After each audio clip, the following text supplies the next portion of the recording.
A 1991 economics paper charted national economic growth against university degrees. As you see by this steady upward climb, countries with high engineering enrollment saw rapid expansion. But looking at law degrees, the trendline flattened, correlating with stagnant defensive growth. Until the 1960s, the United States was a builder state. The national focus remained on laying highways, pouring concrete, and expanding physical capabilities. As a nation stabilizes and accumulates wealth, its priorities shift from creating new assets to defending what it already has. The United States gradually transitioned into a lawyer state, focused more on protection than production.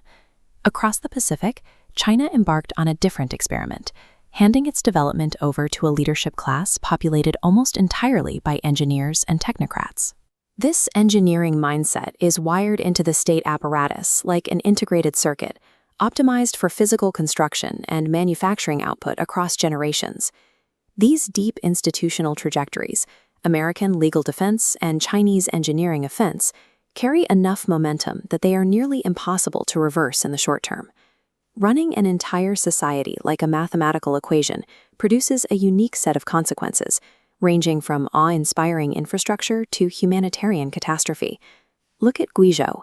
It is one of China's poorest provinces, with a household income a fraction of New York's, yet its highway network dwarfs New York's infrastructure. These modern bridges cut through some of the most difficult remote terrain on Earth. This scale of construction relies on procedural knowledge. True technological supremacy isn't just about owning the blueprints. It requires millions of workers who possess the physical muscle memory to actually build and iterate every single day. When the roof of Notre Dame went up in flames in 2019, it exposed a gap in Western architectural knowledge. The specialized builders and craftsmen needed for historically accurate reconstruction no longer existed in necessary numbers. By contrast, China's traditional wooden temples require constant rolling maintenance. Because the wood decays, the workforce is forced to continually rebuild them, ensuring these physical skills are preserved through continuous human practice. This presents a specific threat to the U.S. economy.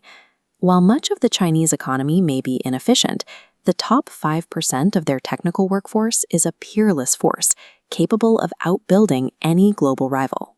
The real battle for global supremacy is not about who designs the best machine, but who retains the workforce capable of fixing and maintaining it. But the engineer mindset has a fatal flaw: the attempt to solve biological and societal issues as if they were purely mechanical defects. In the late 1970s, a scientist named Song Jian returned to China after studying cybernetics in the United States, bringing back a rigid approach to mapping control systems onto human populations. Applying these mathematical equations to human demographics spawned the one-child policy. The optimistic propaganda masked a rigid, engineered solution that created a generational demographic crisis. This same logic reappeared with the zero-COVID policy, where the state attempted to engineer a solution to a biological reality through massive synchronized lockdowns that paralyzed entire cities. When the policy was suddenly abandoned, the state demanded citizens forget previous rules with Orwellian speed. 1 week, the virus had to be eradicated. The next, health was an individual responsibility.